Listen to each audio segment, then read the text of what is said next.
All right, let's find a circuit model from measurements, from VI measurements. So this is a simple problem, but it's very important. This is really introducing something called the Thevenin equivalent, but doing it without telling you that. So we're given a box, and it has some terminals across it, and there's V sub test, and then there's this I sub test going. So there's a current going in this, and then there's a voltage across this thing. And then we're given this table of V sub t versus I sub t. So when 25 volts was applied across this thing, there was zero current. And then they applied 15 volts and they got 0.1 amps. And they applied 5 volts and they got 0.2. And they applied 0 volts and they got 0.25 amps. So they want us to find the equation of the line.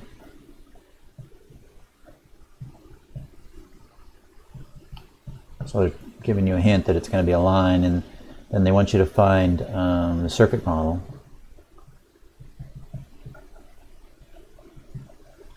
And they want you to find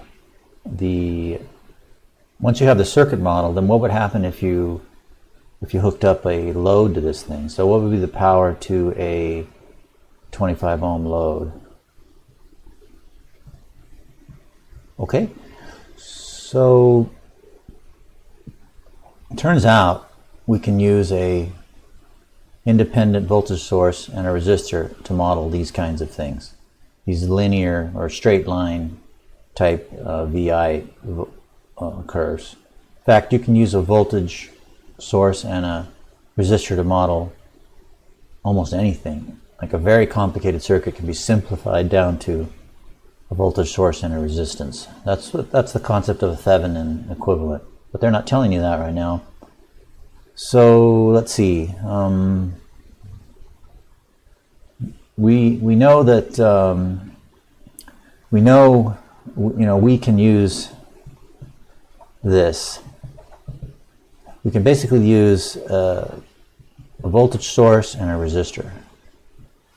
Okay, and so that means I sub t is going to be coming out of this thing, and V sub t is across this thing,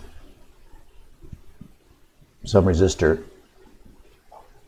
We can put a polarity on this because we know the current direction is going to the right here, so we can put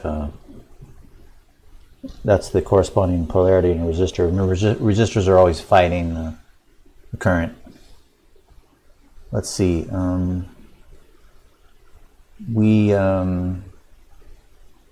Here, let's say it this way. So note at I equals 0, V of t equals 25. Therefore, it's a 25 volt source.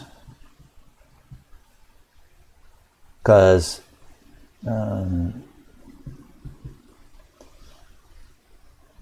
that's what you see here. Because when there's zero current through here, that means there's no voltage drop through here. So the measurement device that you hook up at these terminals here is just going to see this voltage directly. Or you could sum the voltages around here, and if there was 0 volts here, then you would just see the 25 here. Well, open circuit, I guess you can't really sum them because it's open circuit. But you would see the 25 volts directly because there'd be 0 volts here when there's 0 current, 0 amps. Okay, that's kind of the first thing. Then the resistance is the slope. So R is the slope of the line. It's the rise over the run.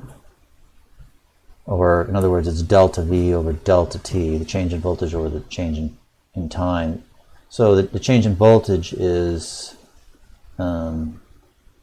it's 0 minus 25 over 0.25 minus 0. it's going to be minus 100 ohms. So we've pretty much got this, but we did a little bit of almost kind of guessing kind of stuff, but you can check it. Okay, check it at the zeros. Check it at I equals 0 and V equals 0 and see if this thing works. So when I equals 0,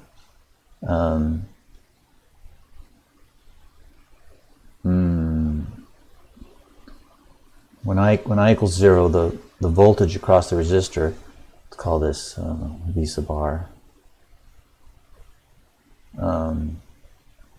The voltage across this resistor by Ohm's law is going to be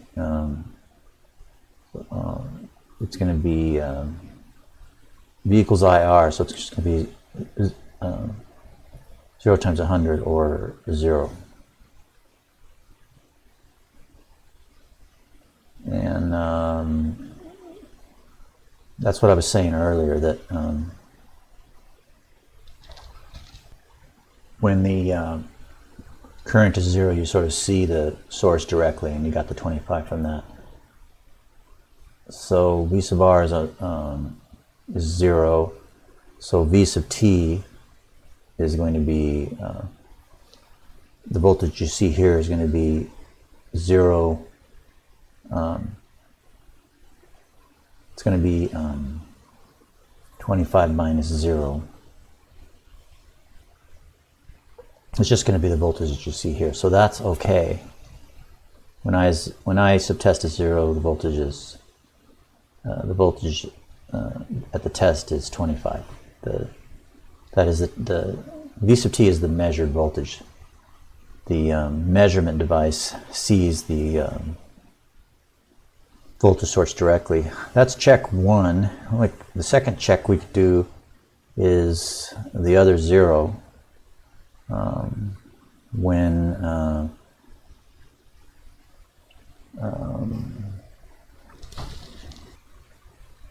this other 0, we can use the current there so that it's similar to what the first check that we did. So when I equals 0.25, then V sub R is going to be the voltage V sub R, the voltage across the resistor is going to be 0.25. V equals IR, so V equals IR. It's going to be 25 volts.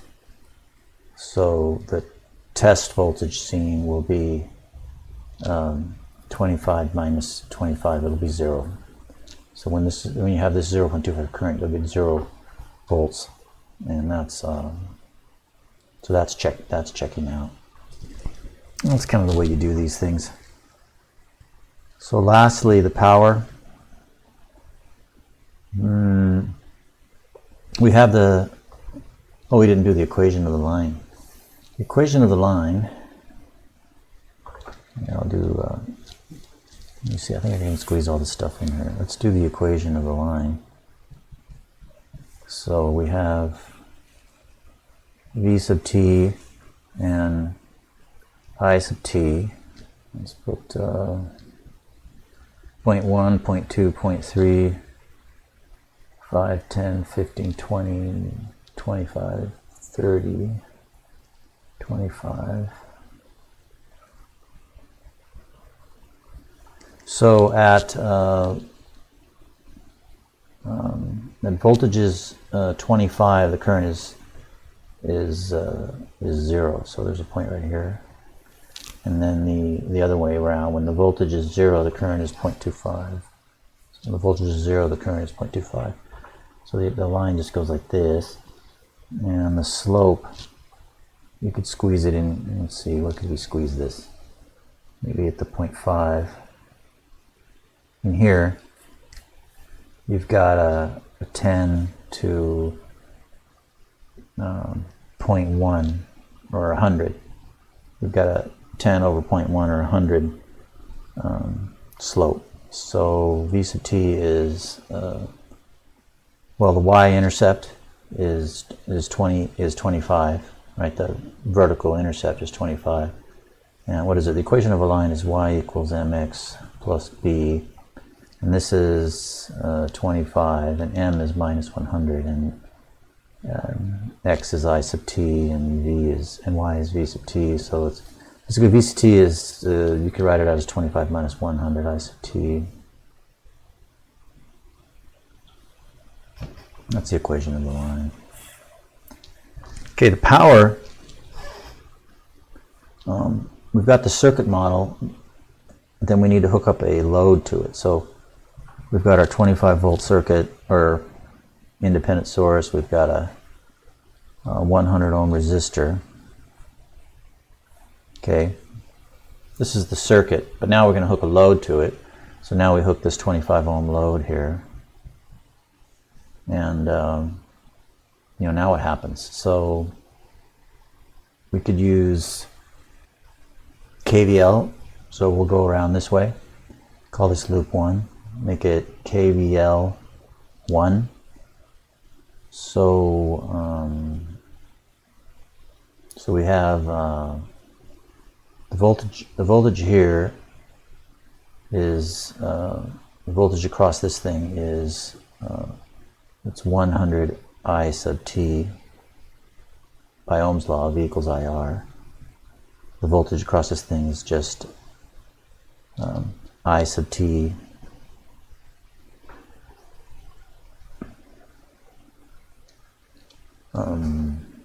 it's not I sub t anymore, it's just I. It's a different I, because we've changed the circuit. Here it was I sub t with when this was an open circuit, basically.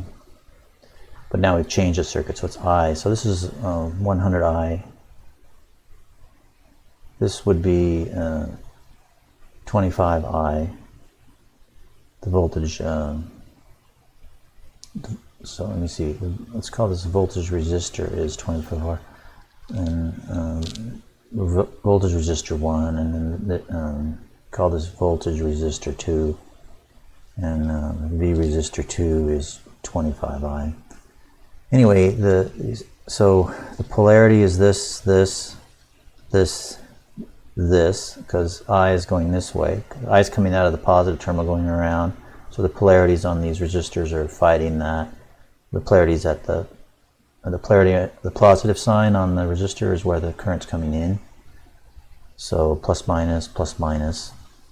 Okay, now we can sum the voltage terms. We can sum up this 25 volts, this VR 1 volts, and this VR 2 volts. So you end up with 100 I plus 25 I minus 25 equals 0. So we're coming in the positive terminal, that's 100 I. We're coming in this positive terminal, that's 25 I. We're coming in the negative terminal here, it's minus 25. Those sum to 0. The only unknown there is I. So I is 25 over 125, right? Just solving that all at once, just moving the 25 to the other side, factoring out the I, and adding the 125, and then dividing that. I just did like 3 algebra operations all at once, and it's 0.2 amps. So that's what's going through both of these elements is 0.2 amps. So the power in the 25 ohm resistor, we could use our I squared R, just I squared R, it's going to be 0.2 squared times 25, it's going to be 1 watt. Got a little crowded at the end there. So to summarize, we started off with a box, and we took a multimeter, a voltmeter and a current meter, basically, and we hooked it up to these terminals, and we started applying various voltages and measuring the current. So we know that we can model any circuit, generally speaking, with a voltage and a resistor. We know that. So we can find the voltage of this thing by looking at the case where the current is 0. Because when the current is 0, the voltage through the resistor here is 0 by Ohm's law.